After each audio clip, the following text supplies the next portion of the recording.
Hello guys. अगर आपने ITI TO का या कंप्यूटर से रिलेटेड कोई भी फॉर्म भरा है या उसकी तैयारी करना चाहते हैं तो उसके लिए ये वीडियो उपयोगी है, क्योंकि इसमें एग्ज़ाम में आने वाले रिपीटेड सारे शॉर्टकट के दिए हुए हैं जो सबसे ज़्यादा पूछे जाते हैं। अभी ITI TO का एग्ज़ाम होने वाला है। अगर किसी ने कोपा से भरा है तो वो उसके लिए ये देख सकता है, ज़्यादा यूज़फुल है। हमारे कीबोर्ड में जो बटन होते हैं कुछ फंक्शन की होते हैं स्टार्टिंग में। जैसे इनिशियली F1 होता है जिसका जिसका मीन्स होता है हेल्प विंडो खोलना। F2 में होता है कि अगर हम किसी वस्तु या कोई ऑब्जेक्ट है उसका नेम चेंज करना चाहते हैं, जनरली हम F2 प्रेस कर सकते हैं। F3 किसी फाइल या फोल्डर को खोजने के लिए यूज़ होता है। F4 जो होता है सक्रिय लिस्ट की सूची प्रदर्शित करता है। F5 अगर कोई विंडो सक्रिय है तो आप बिना बैक जाए विंडो को रिफ्रेश कर सकते हैं F5 को दबा के। F10 में सक्रिय प्रोग्राम में मेन्यू बार प्रदर्शित करने के लिए यूज़ होगा। और ये F7 सबसे ज़्यादा ज़रूरी है क्योंकि ये स्पेलिंग एंड ग्रामर की जांच करने के लिए स्पेशली यूज़ किया जाता है। एंड शिफ्ट के साथ अगर आप F10 का यूज़ कर रहे हैं, प्रेस कर रहे हैं, तो चयनित वस्तु का शॉर्टकट मेन्यू प्रदर्शित होने लगता है। Alt के साथ F4 प्रेस करने पर जो हमारा प्रोग्राम एक्टिव है अभी वो बंद हो जाता है। और सेम यही Alt के साथ कंट्रोल के साथ F4 दबाने पर सक्रिय प्रोग्राम को बंद किया जा सकता है। अगर हम शिफ्ट के साथ F3 दबा रहे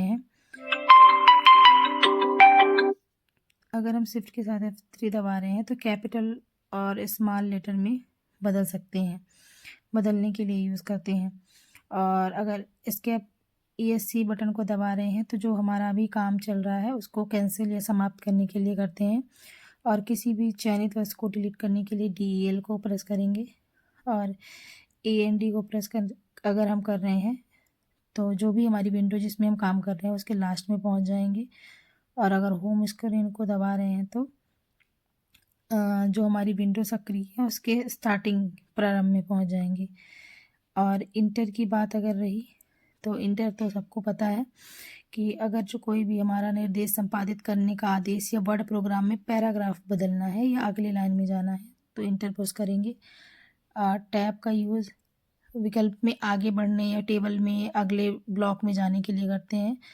F12 को पुश करने से सेव एज डायलॉग बॉक्स खुलता है जिससे हम डॉक्यूमेंट को सेव कर सकते हैं।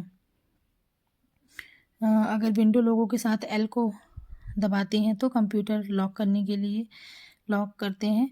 और विंडो लोगो के साथ M को दबाते हैं तो सभी विंडो को मिनिमाइज़ कर सकते हैं। विंडो लोगो को अकेला दबाएंगे तो स्टार्ट मेनू प्रदर्शित कर सकते हैं या छुपा सकते हैं। कंट्रोल के साथ अगर एस्केप बटन दबाते हैं तो स्टार्ट मेनू खुलेगा। अल्ट के साथ टैब दबाने पर दूसरे चालू प्रोग्राम में जा सकते हैं।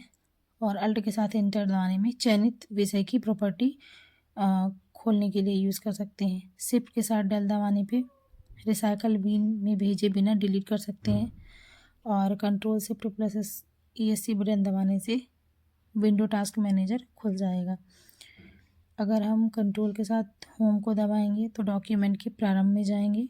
और कंट्रोल के साथ F2 अगर हम दबा रहे हैं तो हमारा जो प्रिंट प्रीव्यू है वो देखने को मिलेगा। प्रिंट करने से पहले हम देख पाएंगे कि प्रिंट करने पे कैसा प्रिंट आएगा। और कंट्रोल के साथ इंड अगर दबा रहे हैं तो डॉक्यूमेंट के अंत में हम पहुंच जाएंगे। ये यहाँ पे कुछ शॉर्टकट की हैं जो बहुत बहुत ज़्यादा ज़रूरी है अगर आप MS ऑफिस में काम कर रहे हैं तो। जैसे अगर हम किसी भी वस्तु को कट करना चाहते हैं तो कंट्रोल के साथ X को दबाएंगे।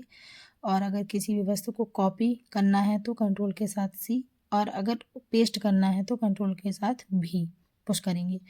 और अगर हमने कोई भी अपना डेटा डिलीट किया है उसको फिर से वैसा ही करना चाहते हैं तो हम कंट्रोल के साथ Y दबाएंगे। इसे रीडू फंक्शन बोलते हैं।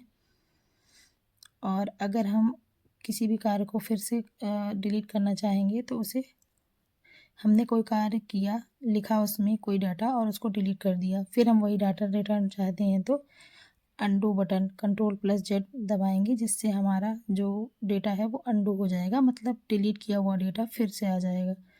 Ctrl+V अगर जो हमने अपना लेटर या लेटर बनाया है, एडिटिंग की है, अगर उसको बोल्ड फॉर्म में करना है तो कंट्रोल के साथ बी, सेम अंडरलाइन करना है तो कंट्रोल के साथ यू, और इटैलिक फॉन्ट में करना है तो कंट्रोल के साथ आई को दबाएंगे। और अगर हम MS एक्सेल पे वर्क कर रहे हैं, हमें पूरा डेटा सेलेक्ट करना है तो कंट्रोल के साथ ए पुश करेंगे। कोई न्यू डॉक्यूमेंट खोलना है तो कंट्रोल के साथ एन, और अगर पुराना डॉक्यूमेंट खोलना है तो कंट्रोल के साथ ओ पुश करेंगे। डॉक्यूमेंट को क्लोज या बंद करने के लिए Ctrl+W, और सेव करने के लिए Ctrl+S का यूज़ करेंगे।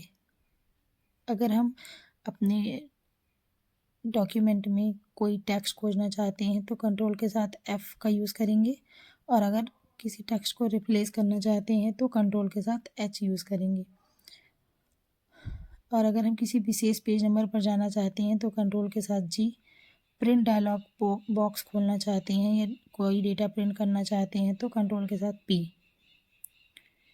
पैराग्राफ में अगर हम लेफ़्ट अलाइन चाहते हैं तो कंट्रोल के साथ L दबाएंगे, और अगर राइट अलाइन चाहते हैं तो कंट्रोल के साथ R, और अगर हम पैराग्राफ को जस्टिफाई करना चाहते हैं तो कंट्रोल के साथ J।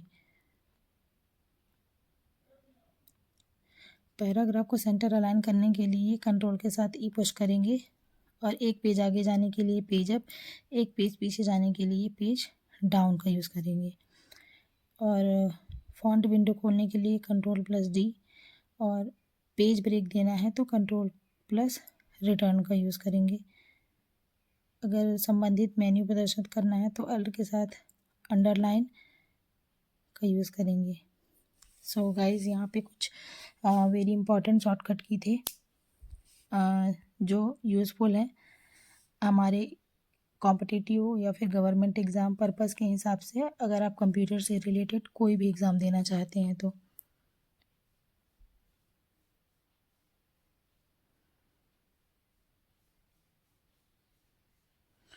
अगर आप अपने पेज पर कोई हाइपर लिंक डालना चाहते हैं तो कंट्रोल के साथ की का यूज़ करके हाइपर लिंक भी मेंशन कर सकते हैं। Thank you.